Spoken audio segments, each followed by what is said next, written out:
Hello friends, we are studying first lesson reproduction in lower and higher plants. In the last period we studied asexual reproduction and today we are studying sexual reproduction. And the subtopics we are covering today, they are structure of flower, structure of anther and formation of male gametophyte. Now structure of flower, we all know flower is the reproductive organ of plant because complete reproduction process it is completed in the flower. Sexual reproduction consists of mainly union of male and female gamete, amphimixing, and male and female gametes. They are also produced in flower. Union of gametes takes place in flower, and after fertilization, diploid zygote is produced inside the flower. Zygote get converted into the embryo, formation of endosperm, formation of seed and fruit. All these processes are completed in flower and therefore flower is the reproductive organ of the plant. Now flower parts, there are mainly four wholes of flower. They are calyx. Calyx is the outermost whole. It is green in color. You can see it in the diagram. It protects the flower in the bud condition. Corolla is the colorful, attractive part. Color of flower is due to the corolla. Red color flower, pink color flower, white flower, that is the corolla part. It is made up of petal. Calyx and corolla, they do not take part in the reproduction. Therefore, they are called as accessory wholes. The next two wholes are androecium and gynoecium. They are reproductive wholes because they take part in sexual reproduction of the plant. Androecium is the male reproductive whole. It is made up of stamen and stamen consists of anther and filament. Now stamen you can see in the diagram, this bag-like structure is the anther part and a long thread-like structure, it is the filament. These two form androecium. Gynoecium is the female reproductive whole. It is the innermost whole. It is made up of carpel. Carpel is the unit of gynoecium. And one carpel consists of stigma. The upper part, it is sticky structure. This middle one is the style. It is the long tube-like structure. And the lower part is ovary. Ovary contain ovule in which the female gamete is produced. So androecium is the male reproductive organ. Gynoecium is the female reproductive organ of the flower. And in this flower you can see one carpel, two anther. That is a two stamen, but a flower may contain more than one carpel. Now we'll study male gamete. Okay, and male gamete is produced in the androecium. Okay, androecium is involved in formation of male gamete. Now this is the structure of androecium, that is the anther and filament. And the main part of androecium is anther. Filament do not take part in reproduction. The main part is anther. Anther is a bag-like structure. Okay, it is diathecous. Diathecous, di means two. Diathecous means it consists of two lobes. Theca means lobes. See, you can see one lobe here and is the another lobe. These two lobes, they are connected to each other by connective. Each lobe consists of two circular structure. You can see in the diagram. These rounded structure, they are called as pollen sacs or microsporangium. Now, microsporangium is the biological term for pollen sac and you need to remember it properly. Microsporangium. Anther is tetrasporosporangiate because one lobe consists of two pollen sacs. So, two lobe they include four pollen sacs. So, tetrasporangiate. Four pollen sacs are present. And these pollen sac consist of sporogenous cells.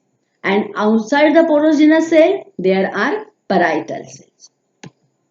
Now, next we will study the formation of anther can be studied in detail in its TS. You can see TS of anther, transverse section of anther. Anther you can see here two lobes, each lobe consists of two pollen sacs. Now anther has two parts. One is the outer wall and the second is the inner pollen sac. Anther wall has four layers. You need to remember name of these layers. Okay, it is very important. Four layers of anther wall. The first one is epidermis. Epidermis is the outermost layer. You can see in the diagram it is made up of flattened cells. The second layer is endothecium. Inside the epidermis, the second layer is present, that is endothecium. And this endothecium, you can see it is a single layer structure. Endothecium is a thickened cell layer. These cells, they are made up of a special material called as callus. Endothecium cells are made up of callus and they are thickened cells. Now they are hygroscopic in nature. They absorb moisture from air and help in dehiscence of the anther. Dehiscence means break open. You can see you have seen the pores शेंग पाहिली असेल तुम्ही ती वाळली की ती अशी फुटते आणि open होते. It is called as dehiscence. Anther undergo dehiscence and for that endothecium is useful. The third layer is the middle layer. Inner the endothecium, you can see this orange color layer. They are, if you see minutely, you can see 2 to 3 layers are present. They are the middle layer. Okay, middle layer covering is that. Now this middle layer cell, these are surrounding each pollen sac. See, each pollen sac has separate middle layer. When the pollen sac get mature, when the anther get mature, this middle layer they get degenerate.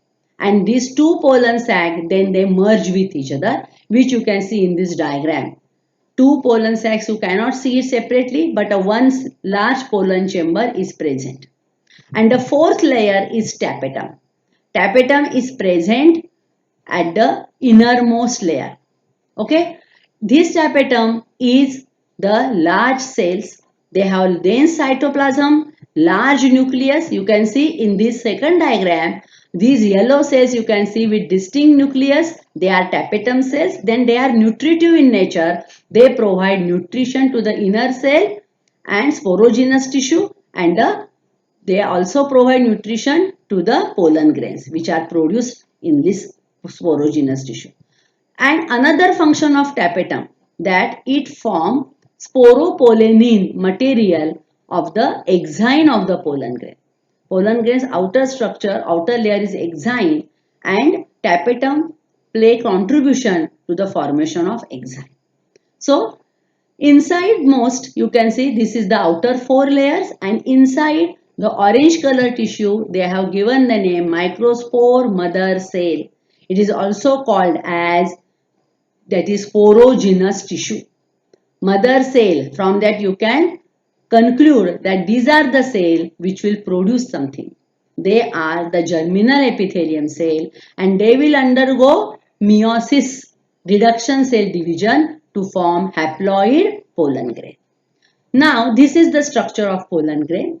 Pollen grain is the circular structure. It consists of two layers. They are called as sporoderm. Outer is exine. It is thick wall. Inner is intine. It is thin wall. Exine is made up of sporopollenin and intine is made up of cellulose and pectin. Now this exine, sometimes it has spiny structure, sometimes it has plain structure. Inside the intine there is nucleus and dense cytoplasm. Again it is the haploid cell. Okay, now this pollen grain, from the pollen grain male gametophyte will produce. Pollen grain, you can see the exine, intine, cytoplasm and nucleus. For gametophyte formation, pollen grain undergoes two mitotic division. In the first mitotic division, it produces two cell structure. You can see it in the diagram B. This larger cell is called as vegetative cell. The smaller cell is called as generative cell. Now vegetative cell, it is also called as tube cell, and generative cell is like floating in the cytoplasm of vegetative cell. This Generative cell, sometime it undergo again second meiotic division inside the pollen grain which form two male gametes. Sometimes these vegetative cells do not undergo division inside the anther, but when the pollen grain after pollination fall on the stigma of the flower, it absorbs.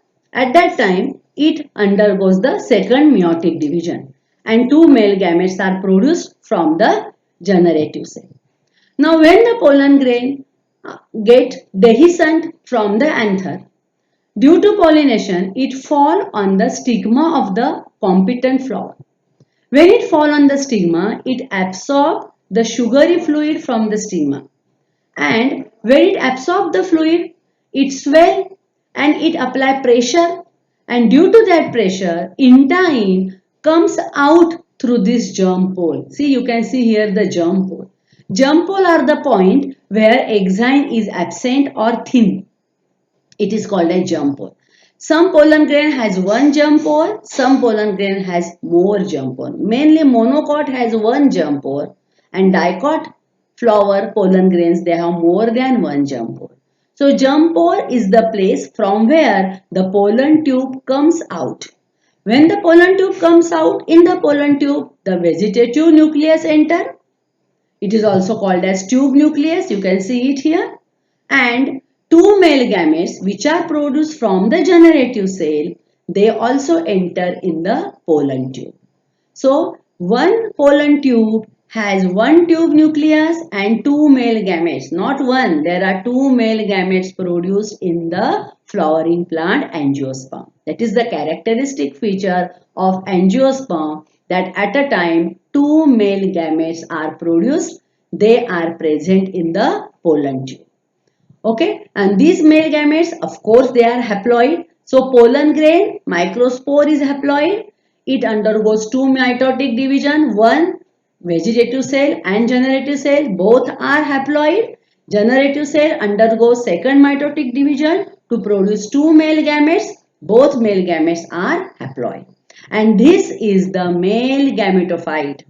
The pollen tube containing one tube nucleus and two male gamete. This structure is called as male gametophyte. Okay. Now here we complete the formation of male gametophyte. In our next period we will study formation of female gametophyte. Thank you.